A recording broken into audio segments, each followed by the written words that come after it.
नमस्कार, बहुत स्वागत है आपका।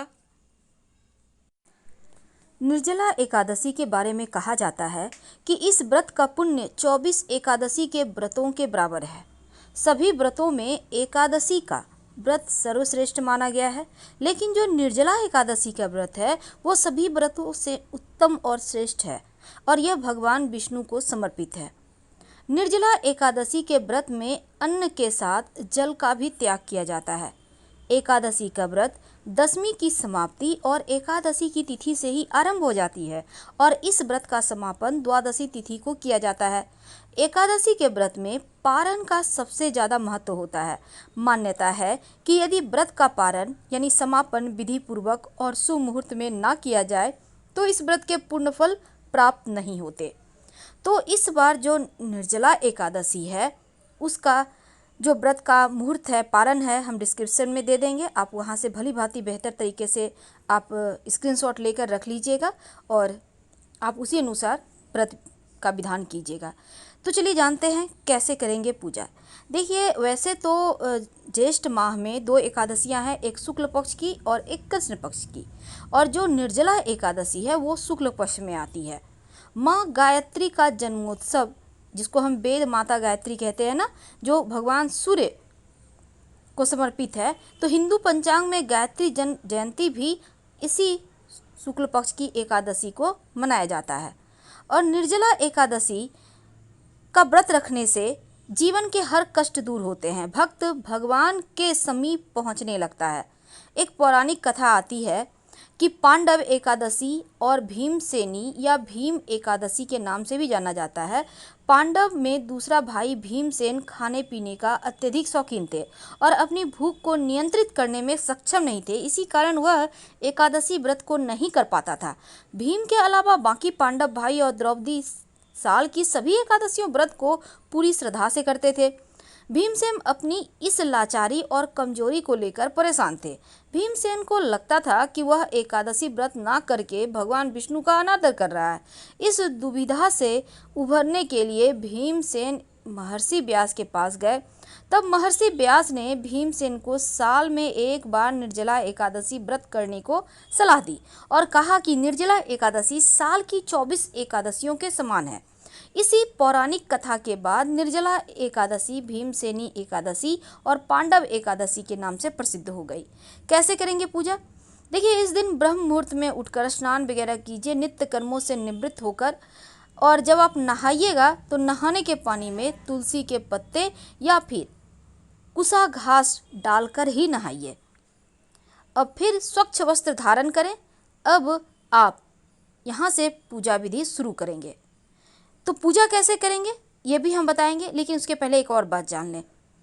सनातन धर्म में कई प्रकार के व्रत और त्योहारों के माध्यम से मनुष्यों के नैतिक उत्थान का मार्ग बताया गया है और इन सब में एकादशी व्रत का महात्म्य सबसे ज़्यादा है। और चूँकि जिस वर्ष मलमास होती है तो 26 एकादशी हो जाती है और धर्माचार्यों की माने तो एकादशी के दिन चावल नहीं खाना चाहिए। आखिर क्यों नहीं खाना चाहिए? देखिए, एकादशी के दिन मान्यता है कि वह इंसान योनि से अलग होकर उसका जन्म प्राणी यानी कि रेंगने वाले जीव योनि में होता है, जो चावल खाता है एकादशी को। इस पौराणिक कथा के अनुसार माता शक्ति के क्रोध से बचने के लिए महर्षि मेघा ने शरीर का त्याग कर दिया और उनका अंश पृथ्वी में समा गया और चावल और जौ के रूप में महर्षि मेघा उत्पन्न हुए। इसीलिए चावल और जौ को जीव माना जाता है। जिस दिन महर्षि मेघा का अंश पृथ्वी में समाया उस दिन एकादशी तिथि थी, इसीलिए एकादशी के दिन चावल खाना वर्जित है और महर्षि मेघा के मांस और रक्त का सेवन करने जैसा माना जाता है। इस दिन 18 पुराणों में सर्वाधिक महत्वपूर्ण पद्म पुराण के 14वें अध्याय में एकादशी का व्याख्यान व्यास सेन ने जैमिनी ऋषि के समक्ष की थी। तब व्यास जी के अनुसार समस्त भौतिक जगत की उत्पत्ति करते हुए परम पुरुष भगवान विष्णु ने पापियों को दंडित करने के लिए पाप का मूर्तिमान रूप लिए एक व्यक्ति की रचना की। इसे पाप पुरुष के रूप में पहचाना गया। पाप पुरुष के दोनों हाथ और दोनों पांव की रचना अनेकों पाप कर्मों से की गई थी। इस वजह से पाप पुरुष को नियंत्रित करने के लिए यमराज की उत्पत्ति करके नरकीय ग्रह प्राणियों की रचना की गई। तो चलिए, उतना ना हम जानकर अब सिंपल तरीके से जानते हैं कि कैसे पूजा करेंगे और कैसे भगवान श्री हरि को मनाएंगे। तो आप स्नान वगैरह करके सबसे पहले तो भगवान सूर्य को एक लोटा जल अर्पित कीजिए और जल में आप हल्दी या कुमकुम थोड़ा सा डालकर अर्पित करें। और इसके बाद आप पीपल के पेड़ में जरूर जल अर्पित कीजिएगा, क्योंकि पीपल के पेड़ में ही माँ लक्ष्मी निवास करती हैं।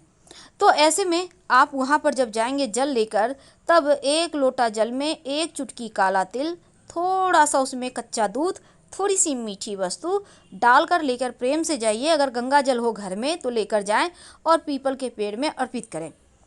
ओम नमो भगवते वासुदेवाय का अनवरत जप कीजिएगा और माँ लक्ष्मी से प्रार्थना करें कि माँ हमारे साथ हमारे घर चलिए।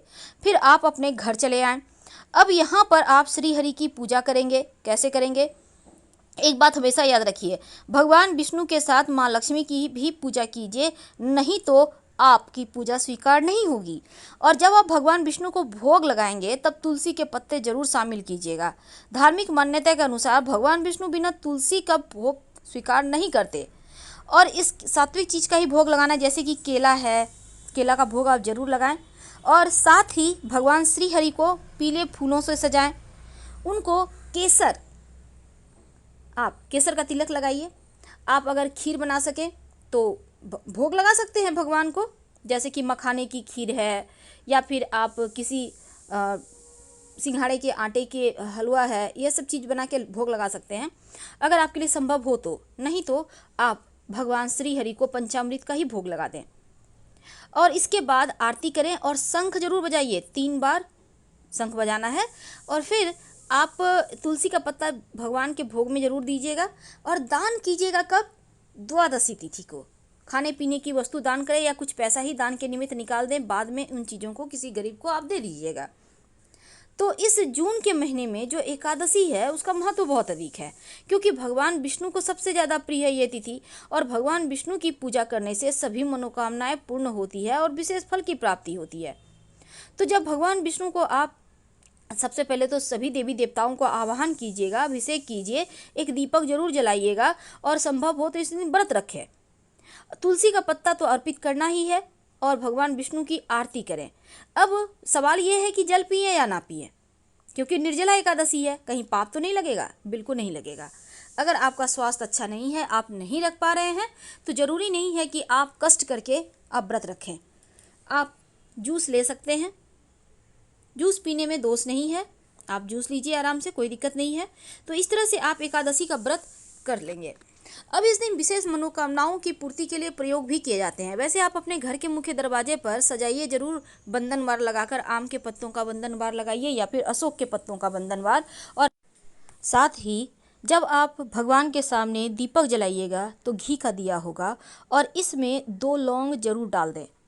ये आपके मन्नत को पूरी करेगा। जब भी कोई मनोकामना हो तब नियमित रूप से आप दीपक में लौंग डालकर जलाएं तो मन्नत पूरी होती है। तो अपनी विशेष मनोकामनाओं की पूर्ति के लिए, चाहे आपको जॉब की प्राप्ति के तलाश है या फिर आप चाहते हैं कि आपका व्यापार अच्छा चले या आप चाहते हैं कि अपना मकान हो, तमाम जो भी आपका भौतिक सुख साधन है, उसके लिए आप पास के किसी भी मंदिर में जाएं और एक सिंदूर लेकर जाइएगा घर से। सिंदूर घी मिक्स करके या सिंदूर में सरसों का तेल मिक्स करके मंदिर के दीवार पर एक उल्टा स्वस्तिक बना दें। और फिर जब मन्नत पूरी हो जाए तब सीधा स्वस्तिक बना दीजिएगा, फिर से जाकर वहीं पर, अगर आपकी जब मन्नत पूरी हो जाती है तब। और भगवान को धन्यवाद जरूर कहिएगा। तो इस तरह से आप इस एकादशी के दिन अपनी मनोकामनाओं की पूर्ति के लिए ये विशेष प्रयोग करें। और तुलसी जी में जब जल अर्पित कीजिएगा तो 1 लोटा जल में 1 चुटकी हल्दी, 2-4 बूंद दूध डालकर और थोड़ा सा मिश्री, 1 चुटकी अक्षत डालकर ही अर्पित करें तुलसी जी में। और शाम के समय एक घी का दिया जरूर जलाइएगा। इस दीपक में एक सिक्का रख दीजिएगा। बाद में सिक्के को उठाकर संभाल कर अपने पर्स में रख लें। धन की मुश्किलें दूर होगी, माँ लक्ष्मी की कृपा बरसेगी। और ओम नमो भगवते वासुदेवाय का जितना जप, ज़्यादा जप हो उतना ही करें। देखिए, इस दिन तुलसी के पौधे के विशेष प्रयोग किए जाते हैं। वैसे तो एकादशी तिथि पर तुलसी के पत्ते नहीं तोड़ना चाहिए और जहाँ तक संभव हो द्वादशी को भी नहीं तोड़ना चाहिए। कहा जाता है भगवान को पीड़ाएं होती हैं, चोट लगता है। और आपको तो पता ही है, तुलसी में अभी जैसे नए नए पौधे आ रहे हैं, मंजरी निकल रही है, उसको तोड़कर आप भगवान श्री हरि के चरणों में चढ़ा दीजिएगा। लेकिन क्योंकि मंजरी लगने से गाछ को, वृक्ष को, तुलसी के पौधे को कष्ट होता है, तो तुलसी के पौधे में शाम के वक्त आपकी कोई विशेष अगर इच्छा है, जैसे संतान प्राप्ति के लिए आप चाह रहे हैं, तब तुलसी के पौधे में एक लौंग और एक सिक्का गाड़ दीजिएगा। तो तुलसी में अगर आप सिक्का लौंग गाड़ते हैं तो आपकी मन्नत पूरी होती है। लेकिन एकादशी तिथि के दिन अगर तुलसी के पौधे में लाल धागा या मौली धागा जिसको कहते हैं, वही जो कलावा होता है, कलाई में बांधते हैं, अगर कामना कहते हुए तुलसी में लपेट दें या बांध दें तो आपकी कामना पूर्ण होती है। ये प्रयोग आप किसी भी एकादशी तिथि को या पूर्णिमा तिथि को कर सकते हैं। वैसे इस एकादशी को करें तो सर्वोत्तम होगा। हम आपसे विदा लेते हैं। जानकारी अच्छी लगे तो लाइक कर सब्सक्राइब करें, अपनों से शेयर करें और कमेंट में हर हर महादेव जरूर लिखें। धन्यवाद। हम फिर मिलेंगे।